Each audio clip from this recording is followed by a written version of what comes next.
কিছু জায়গায় আবার গুজব লটানো হয়েছে যে মন্দির ভাঙা হচ্ছে, তারপরে হিন্দুদের উপরে বলে হামলা করা হয়েছে। এগুলো কিন্তু আমার চোখে দেখা এদিকে নাই। হতে পারে কয়েক জায়গায় হয়তো এইটা হয়েছে, কিন্তু এটা করছে কারা? এটা করছেই তারা যারা হচ্ছে এইটার হচ্ছে ফায়দাটা নিতেছে। ফায়দাটা কেমন?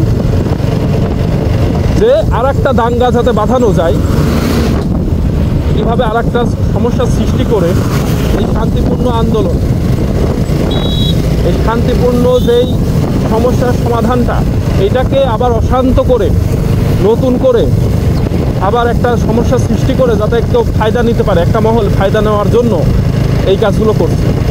আমরা এতদিন বসবাস করছি না, আমাদের আশেপাশে হিন্দু ভাই ব্রাদার নাই, তাদের সাথে আমরা কাঁধে কাঁধ মিলাই চলি না। তাদের সাথে আমাদের যেরকম বন্ধুসুলভ আচরণ, বন্ধুত্ব,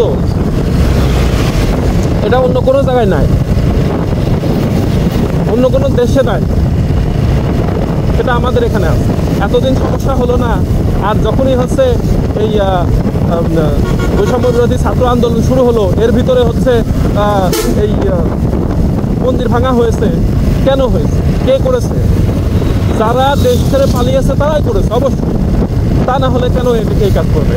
কারণ তারা দাঙ্গা বাঁধিয়ে যদি যেতে পারে, সেইটার অজুহাত দিয়ে তারা যাতে আবার ফিরে আসতে পারে বা হচ্ছে একটা সুবিধা নিতে পারে, সেই জায়গা থেকে তারা এই কাজ করছে। এটা কি মানুষ বোঝে না? এখানে ধর্মের কোনো বিষয় না। নাগরিক হিসাবে, বাংলাদেশি হিসাবে আমরা সবাই বাংলাদেশি, বাংলাদেশের নাগরিক।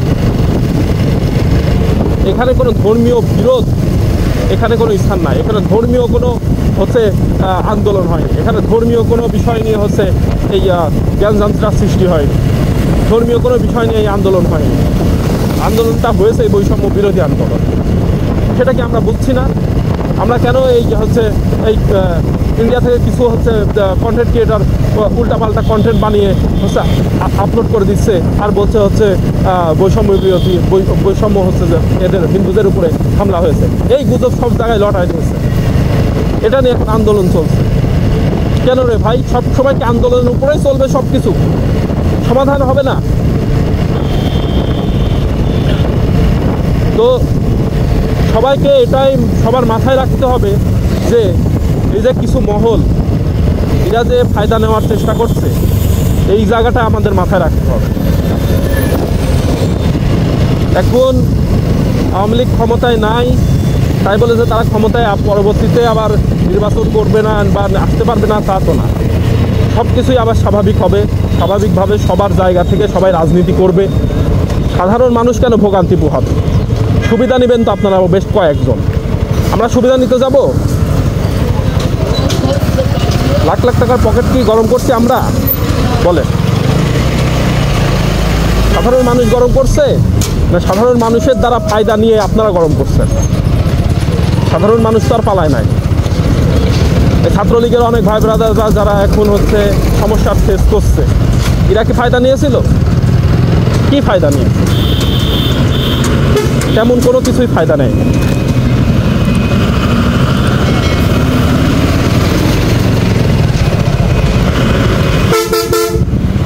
ওহো, কি ধুলা রে!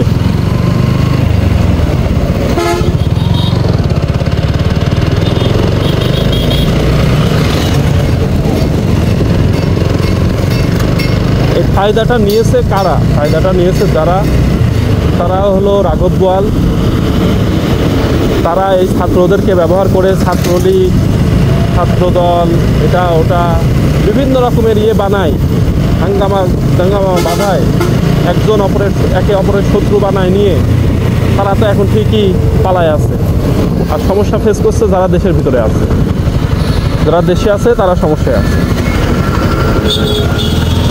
তারা পালাতে পারছে না, তারা বাড়িতেও থাকতে পারছে না, এমন একটা অবস্থা তাদের। সমাজে মুখও দেখাতে পারছে না। মানুষ তাদেরকে এক কথায় ব্যঙ্গ করছে, চিল্লি করছে।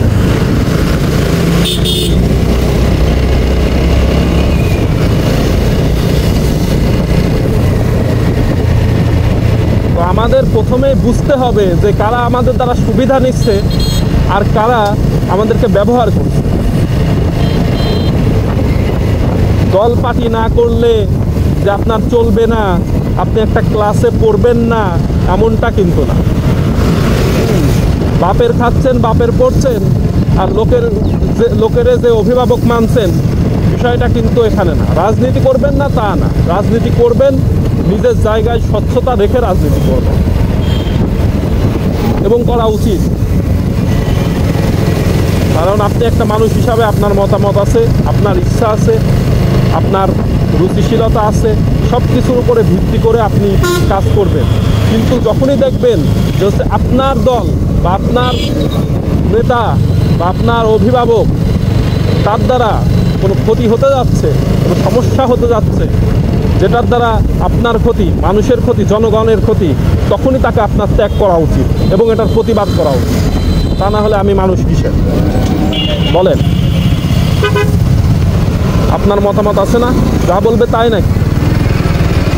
অবশ্যই আপনি মতামত দিবেন, আপনার কথাও একটা গ্রহণযোগ্যতা থেকে থাকলে অবশ্যই সেটা তাদেরকে সিরিয়াসলি নিতে হবে। তা না হলে কিসের?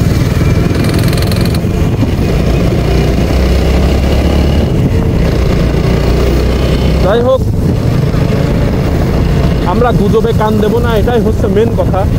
গুজবের দিক থেকে আমরা সবসময় সতর্ক থাকব, যাতে কোনো রকমের কেউ আমাদেরকে শাসন অথবা শাসনের জায়গাটা আলাদা কথা, শোষণ করতে না পারে।